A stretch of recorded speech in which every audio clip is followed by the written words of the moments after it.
This is Walk to Wealth, episode 12.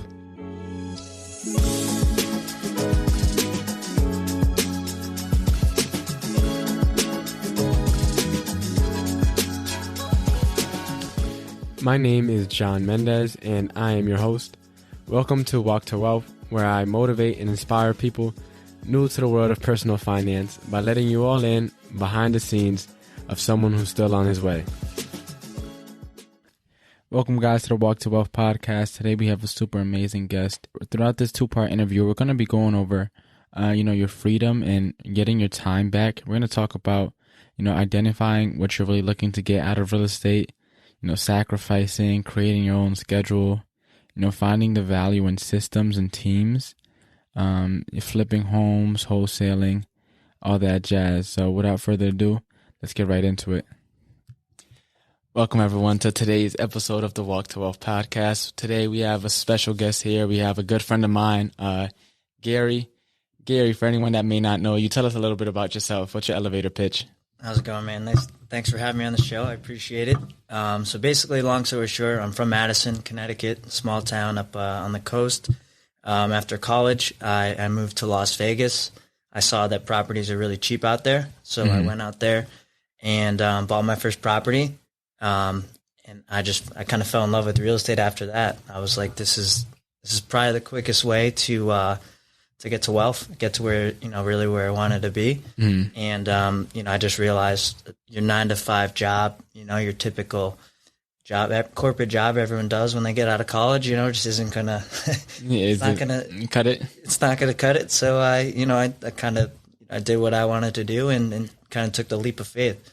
And so now, I'm back here doing some flips, mainly Connecticut, little in New York, coaching some guys, one in New Mexico, one in Florida, another one in Vegas. So kind of doing a little bit of that, but mainly flipping is my full-time job, you can say. Yeah, that's amazing too. Cause for me, when I was in college, my whole mentality in the back, and, I didn't speak about it too much, but I knew I wasn't in there for a corporate job. I was in there to network and to, learn as much about myself as I could, so I can kind of direct where I wanted to go with the rest of my life, because I knew I could end up seeing myself in a corporate job. So I'm definitely with you on that one.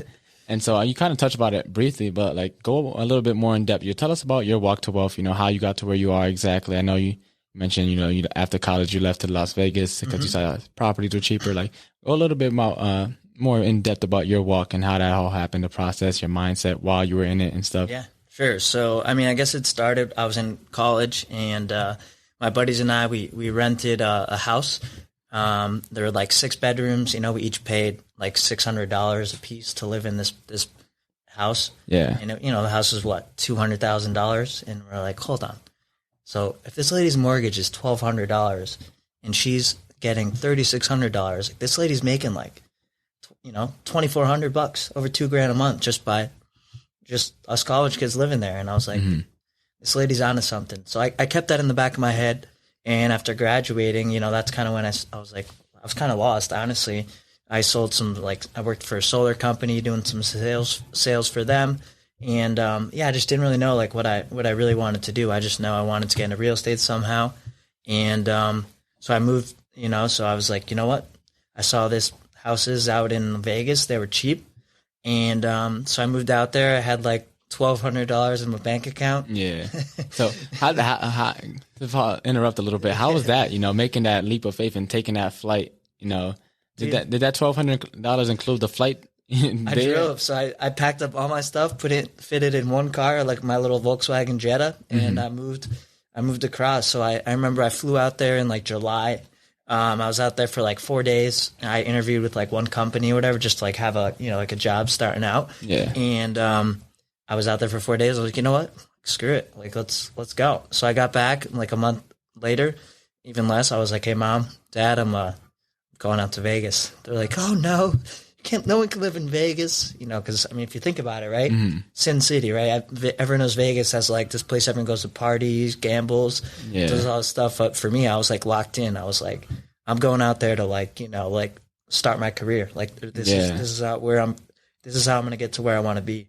So I packed up all my stuff, packed up my car, drove out there, and rented a room for like, I think it was $350 a month plus like $50 for utilities. So I was paying like $400 a month just like live in this place, you know, having this like job. I was doing like sales, and eventually I built up my money. I got to like, you know, I had like 10K in savings. I put it in, you know, Acorns. Yeah. So I put it in Acorns. So I like forgot it was in my bank account, you know, and after that I saved up the money, and I realized you could buy a house conventional with basically no money down, right? 10K. I mean, you know, everyone can kind of save 10K after a little bit. Yeah. Put their mind to it. So I put 10K down on my first house, bought it for 175. Fixed it up, put some of the rehab on credit cards. You know, I was using the money from my job to like do some of the fixes. I had a couple of my buddies move in like as the work was being done. Yeah. Like props to them for like, you know, joining me while the house is being fully demoed, right? They're just sleeping on the ground. So did they come? Are these your buddies from college that came with you, or are these your buddies that you met out there? People I just met out there. Yeah. Actually, two of them were in that house, the original house that I moved into, right when I got out there for the $350 a month or whatever. They actually, two of them came over and moved in with me. So, yeah, my mortgage on that was like $996 a month was my mortgage. Really? And how much were you netting after everything? $3,200. Yeah. On your first property that you bought. Yeah, and then the best thing too is I was in the master, so I was living in so I had the master bed, master bath, and I wasn't paying any money for that. Plus, I was making $3,200, and I'm like, hold on a sec. I'm like, my job making whatever $600 a week plus commission, you know, whatever is almost equal to that amount. Why am I doing this job? Yeah. And then that's when eventually I was like, all right, all my living expenses are covered. If I just moved out here with $1,200, like I could easily. I could easily survive. And so I quit the job, and I was at kind of one of the meetups, like how we met. Yeah. I was at one of those, and you know, I learned about wholesaling, and how, you know, people were finding these deals off market. They're making money off that without having their license, any real experience and stuff like that. And I joined like a little kind of like a mastermind group, and me and like two other guys, we got together, we started marketing, and kind of hit the ground running from there. Yeah, and you talked about wholesaling. For anyone that may not know, can you go a little bit in depth into what wholesaling is? Yeah, so basically it's like, let's say you're a home sale, right? You have you want to sell your house. Yeah. Or like, let's say you're going through divorce, okay? And so basically wholesalers, the biggest thing is they're finding off-market properties. So they're not on the market, you know, they're off-market. And so normally we contact homeowners directly. So we're doing calls, texts, you know, send them voicemails, direct mail, all these different marketing channels to find people that want to sell their house. So basically you get the property under contract. So it's like, hey, John, I'll buy your house for $100,000 cash, no closing costs, any of that. So it's like a smooth, quick transaction, and I'll close in 30 days, right? For example. So I get it for 100, and then I go to like a flipper, like an investor, you know, cash buyer. And then I'm like, hey, I have this deal for, you know, $125,000. You know, it's worth $250. It needs whatever, $50,000 in renovation. Go check it out. And then he says, all right, hey, it looks good. I'll buy it for $125. Right. So then he comes in. So there's like an A to B contract, which is between you and I. Yeah. And then there's a B to C contract, which is like the assignment contract. And that's what the end buyer, the flipper is gonna have. And basically they just take over the purchase, and then at closing, seller gets their 100, you get your 25, and then you're out of the deal. That's it. Really? So in that 30 days, you get paid to, you know, like I've had, over six-figure, just like single wholesales. Really? Where, you know, yeah, like 118 was the biggest one. Sheesh, I just one wholesale deal. Yeah, literally can change your life. Like it's pretty wild. I think we'll talk about it a little bit more in a sec, but I've had some pretty cool stories with a couple of guys I like taught. They pretty much changed their life, you know, just by getting one or two wholesale deals. Yeah, and definitely. It's like for me, anyone who had listened to podcasts already kind of knows like what actually got me into real estate is wholesaling. So it was back around in December of 2020. This is around the time where like I started becoming like more aware of personal finance stuff, and like my mindset shifted and I started becoming a little more entrepreneurial. And I signed up for a wholesaling class, and I took the class and everything. Where was it? It was do you know Max Maxwell by any chance? Sure, I went to his first conference. Really? In North Carolina, yeah. Yeah, so that's he's the class that I took, and it was super informational stuff. I was super ready to get it going. You know, I got my LLC filed, I got my EIN, my logo, my domain name, everything. I was ready to get it going, and then I spoke to an attorney, and the attorney was pretty much saying that, hey, you can't do that in the state of Connecticut. It's illegal to get paid on a real estate transaction if you're not a licensed agent. So can you tell us a little bit more about that? I'm not an attorney. Yeah, quick disclosure. Yeah, we are not licensed attorneys. Please speak to your attorneys or for any legal or tax advice. Not that we got that out of the way. So there's attorney states and there's title states. So first off, we don't need to go too in depth with that, but there's some states, for example, like Vegas or Nevada, it's a title state, so you don't actually need attorneys involved for closings. So, when you go to sell your house, your attorney has to review the contract. You got to sign with your attorney, and then I got to sign with mine. Out there's no attorneys. You go through a title company, which is goes through escrow and all that. And that's how you have go through with the transaction. So it's a little different here. But a lot of attorneys don't understand that side of things. Yeah. Right? They don't understand that because really when these sellers are signing a contract, and you could see in one of the line items, it says that, it's normally and or assigned, assignee, or it says this contract is fully assignable. And what that means is, me as the wholesaler, I'm assigning that contract to another buyer. So just a lot of, it's like a lot of old school attorneys, because wholesaling isn't the most, traditional, obviously, real estate method. So some of these people are only dealing with traditional transactions where it's on the market and all that, right? Let me ask you a question. How many realtors are in your office? I believe so. In just my Stanford office alone, I believe about 500 or so. And how many of them know about wholesaling? I'm afraid to say. I honestly don't know. Yeah. But maybe if I had to put a number on it, I'll be surprised if more than 40 know about wholesaling. At least know how actually wholesaling works and understand it. I'll be surprised if more than 30 or 40 know actually understand it. And it's not a bad thing. You know what I mean? It's not not at all. It's just it's a different side of the business. Yeah. It's more on the investor side. It's funny. I just bought, besides my house that I bought in Vegas, the only other house I bought on the market was literally a month ago. Besides that, over between wholesaling, flipping, and regular transactions, probably done over 150 of them. 2 of them have been on the market. Yeah. So that's just I don't know. It's just my way of doing business, and that's more on the investor side. Yeah, and definitely. And I feel another thing too, that me coming in with a brand new perspective and a fresh set of eyes, it's with me coming in, it's as I said, I was initially drawn to real estate because of the investing side of things. And so me coming in with that investor-oriented mindset, now that I'm actually an agent, it's it's surprising how few agents actually know about the investing side of things. And I think the worlds are definitely two completely different worlds. And they might have parts where they intertwine a tad bit, but besides that, it's they're completely separate at all. Yeah. And it's funny, about a week and a half ago, Mark King, which is the president of Keller Williams, he hopped on one of the masterminds that I'm on every morning, and he was talking about only about 9% of realtors actually own a rental property. And that right there, it doesn't shock my mind at all, because there's a statistic, it's only 10% of people in any given career ever do anything, right? Yeah. So it's right around that, that number, 9%. But it's the amount of people that say investor friendly don't know anything at all as to besides surface level stuff as to what the investing side of things actually is, and what what's in stores, and how to work really with actual investors that are doing this big time. No, absolutely. It's pretty wild. Yeah. And then, so tell me a little bit about, back to your story a little bit.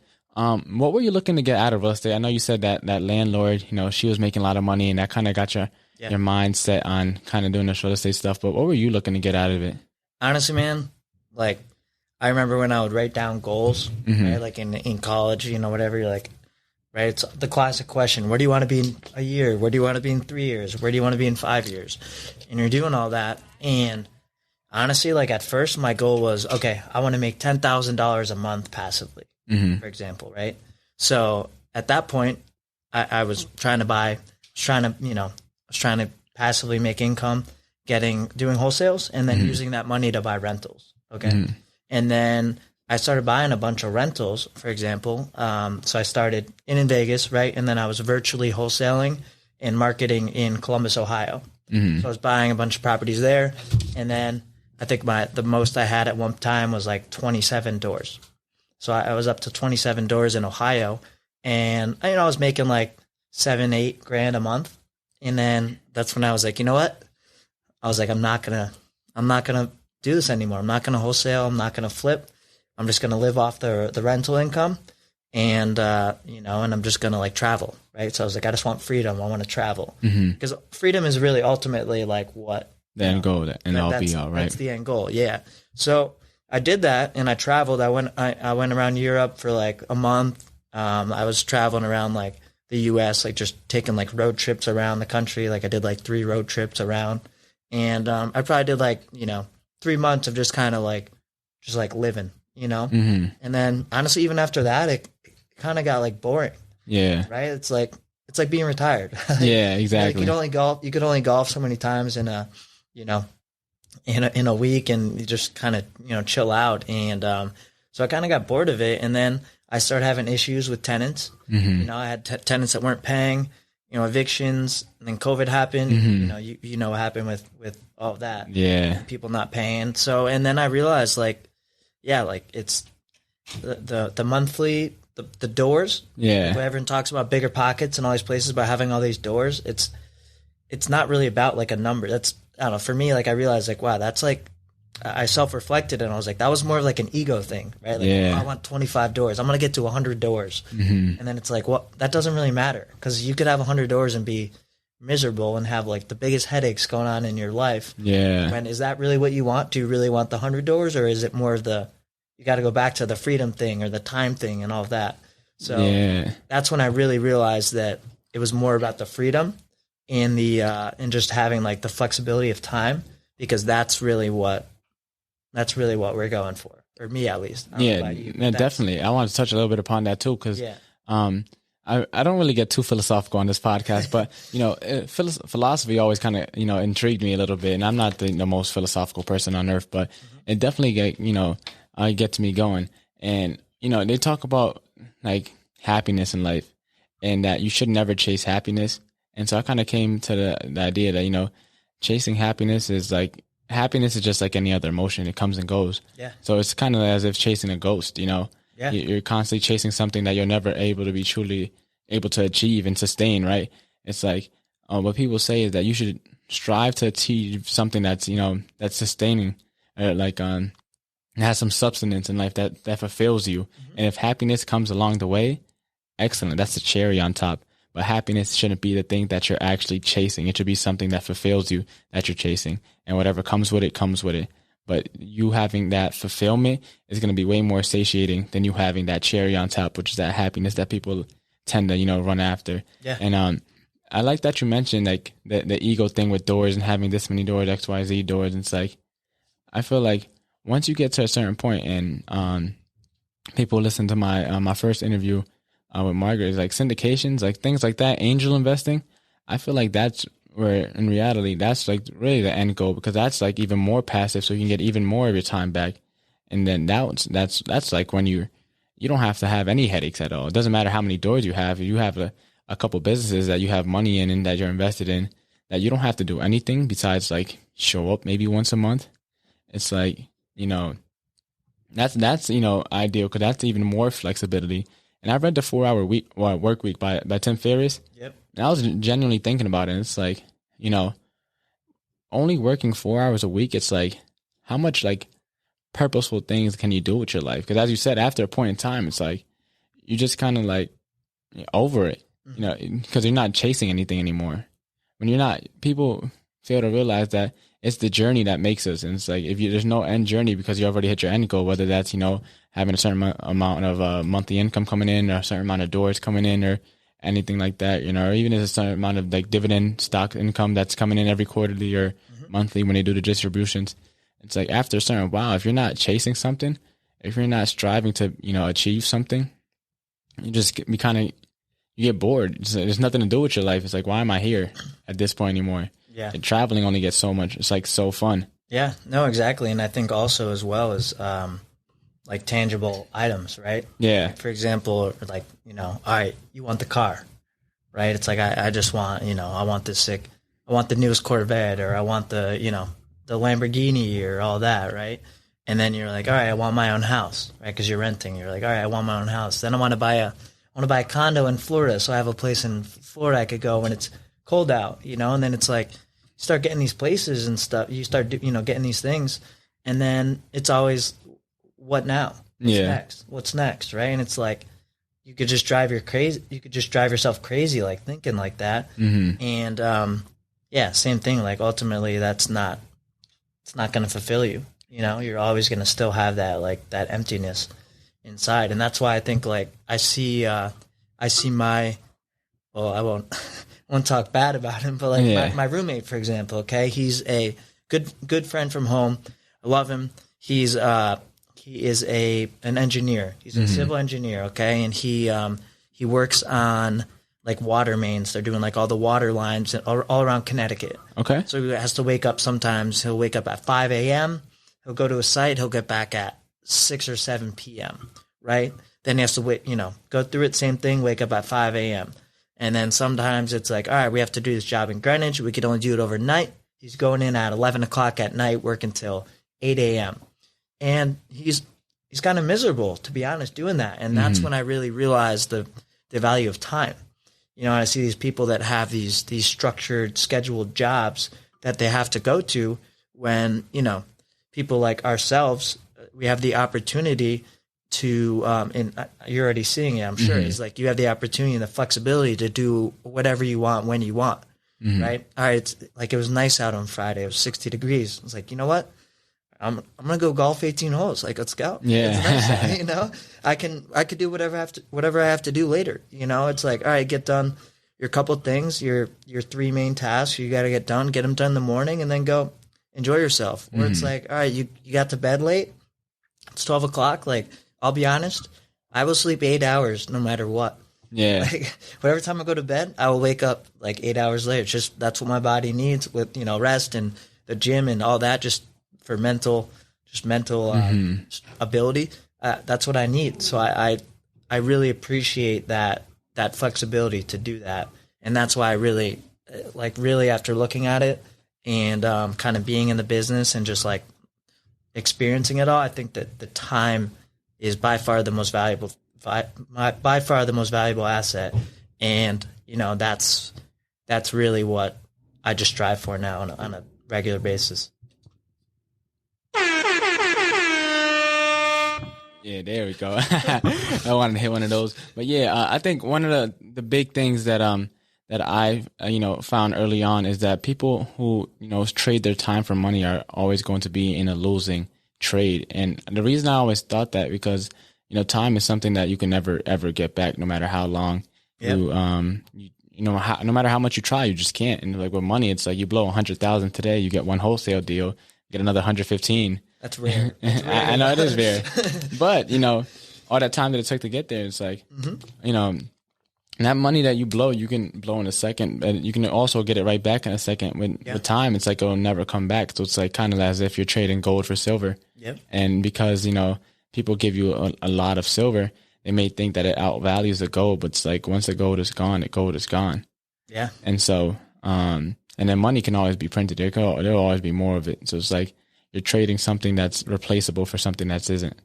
And it's like a lot of people get too caught up because they start getting more money, so they buy more shiny thing. And it's kind of like, I feel like a tool used kind of to distract you in a way from the actual reality of what it is that's happening. And it's like you're losing everything trading for this monetary, money and materialistic things and stuff. And I also wanted to ask you too, because like, as you said, time has always been the most important thing for you. and you have gone on road trips and stuff like that. So how are you able to do all of that while not having everything fall and crumble? Well, my phone's over there. I would take my phone out. Real quick. I don't need it. No, it's all good. Probably have a couple of missed calls, but like, honestly, dude, the phone and the computer. You have a hotspot, you have Wi-Fi, and you got your phone. I mean, the business that we're in, like, so real quick, how my business is structured right now, like my flipping business, for example. I find all the deals, so I do all the off-market, like, hunting of deals. I mainly now just connecting with wholesalers. So instead of me actively wholesaling, I'll pay the wholesalers their fee in order to, really honestly give myself more time to not have to market full time to these people. So that's what I do. So I just find the houses, and then mainly I just sell them afterwards. Like, so I have my license. I'll sell our own properties after they're done. And that's my main job. And my partner, he does more the project management. He'll manage. He's in the trenches. Brian, I love you if you're listening. He manages all the contractors, all the headaches, stuff like that. So really, all I need is a laptop to run comms, to put stuff up, and then my phone to talk to different people.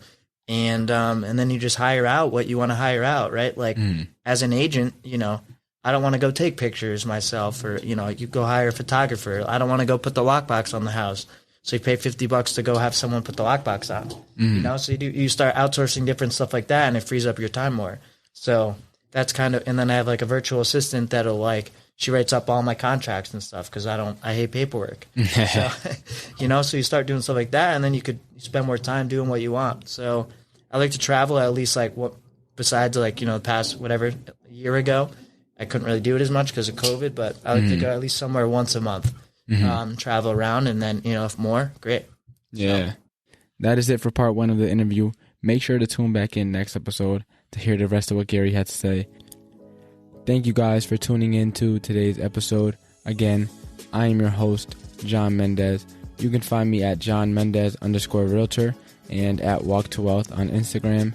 Please make sure to subscribe and leave a review if you're loving the podcast so far. New episodes are released every Sunday. Look forward to seeing you guys on the next episode. Take care.